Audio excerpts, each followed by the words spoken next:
शेतकरी बंधूंनो, तुमचे जर बी कांद्याचे 80-85 दिवसाचे झाले असेल आणि अशा पद्धतीने ते झाले असेल आणि त्यांची कलर आणि वाढ होण्यासाठी प्रयत्न करायचा असेल तर हा स्प्रे जरूर घ्या.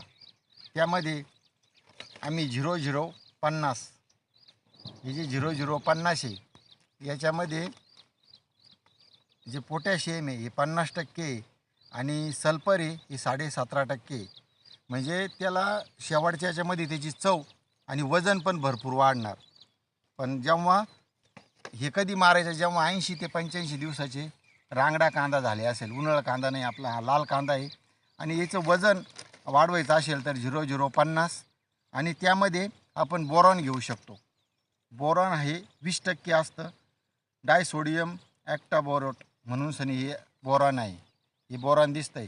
तर हे बोरॉन का मारायचं, तर जे बोरॉन आहे, बोरॉन मारल्यानंतर ते कांद्याला कलर आणतं आणि दुसरं त्याचं काम जे आहे, पाथीमध्ये जे अन्नद्रव्य साठलेलं आहे, ह्याच्या पाथीमध्ये अन्नद्रव्य साठलेलं आहे, हे अन्नद्रव्य त्या जागी न ठेवता त्याला वाहून आणून ह्या कांद्यामध्ये नेण्याचं काम हे बोरॉन करतं. आणि दुसरं काम म्हणजे पक्वता लवकर आणतं आणि तिसरं काम म्हणजे कांद्याला कलर आणतं. म्हणजे कांद्याला कलर, पक्वता आणि पाथीतून अन्न वाहून नेण्याचं काम बोरॉन करतं. म्हणून आपण हे बोरॉन त्यामध्ये घेतलेलं आहे. आणि याचं जे प्रमाण आहे हे 1 लिटरला 1 ग्रॅम घेऊ शकतो आपण. 1 ते 1.25 पर्यंत घेऊ शकतो, परंतु आपण 1 घेतलेलं आहे. 200 लिटरला 200 ग्रॅम हे बोरॉन घेतलेलं आहे.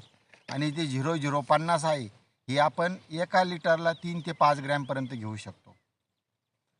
जर आपण समजा 200 लिटर पाणी असलं तर त्याला आपण 1 किलो पण घेऊ शकतो, 700-800 ग्रॅम पण घेऊ शकतो. अशा पद्धतीनं हे 0050 आणि बोरॉन, आणि यामध्ये 0050 मध्ये 17.5% सल्फर पण आहे. ते पण शेवटच्या स्थितीला आपल्याला खूप असं काम करतं.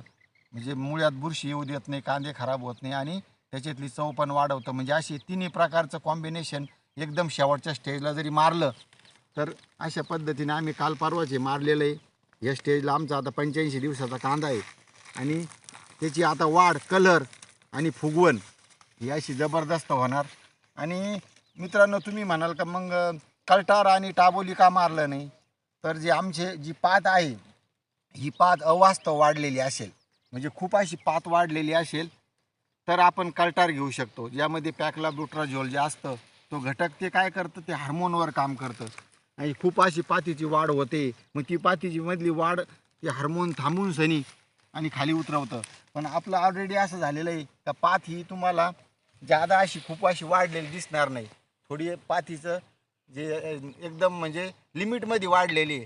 त्यामुळे आम्ही ते कल्टार आणि टाबोलीकडे न जाता आम्हाला फक्त या ठिकाणी कांद्याची साईज, कलर आणि वजन वाढणं गरजेचं आहे. यासाठी आम्ही 0050 आणि बोरॉन घेतलेलं आहे. मित्रांनो, तुम्हाला जर शेवटच्या स्टेजमध्ये अशा पद्धतीनं कलर आणि वजन आणि या सर्वांचा फायदा घ्यायचा असेल तर जरूर हा स्प्रे करा. आपण कोणता स्प्रे शेवटच्या स्टेजला घेतो हे पण आपण कॉमेंटमध्ये सांगू शकतात. धन्यवाद मित्रांनो. जय जवान जय किसान.